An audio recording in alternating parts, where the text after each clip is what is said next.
Мен биринчи суроом Камчы Кыдырчаев сизге эле да. Камчы Көлүбаевдин 70 унаасы конфискация болгон деген экен. Бүгүнкү учурда 6осу немеде турат да, сатылууда турат да. Ошонун калган машиналар эмне болот деген суроо болуп турат да. Так, урматтуу Эрлан Калчароевич, Камчы Көлүбаевдин туура бир 60тан ашык унаасы алынды азыр. Так, ошонун 6осу уже юридикалык жагынан бар документтер такталып, көчүмүздү өткүзүп берилди, көчүмүздү аны сатып даярдап атышат. Көчүмүздү азыр 14 өткүзүп берилди. Ал калганын дагы чыгарат.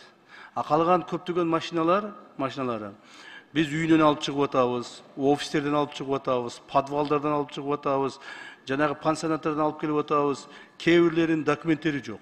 Так, көпчүлүгүн жаап, мындай таштап коюп качып кетип калышкан.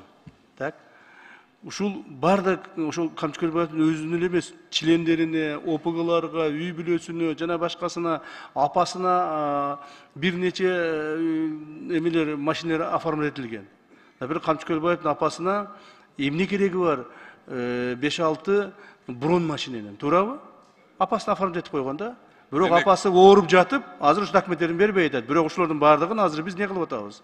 Бул калган машиналардын бардыгын жакында сот болот. Соттун чечими менен биз алабыз. Так? Бул азыркы берилгендердин бардыгы добровольно өткүзүп берилгендер.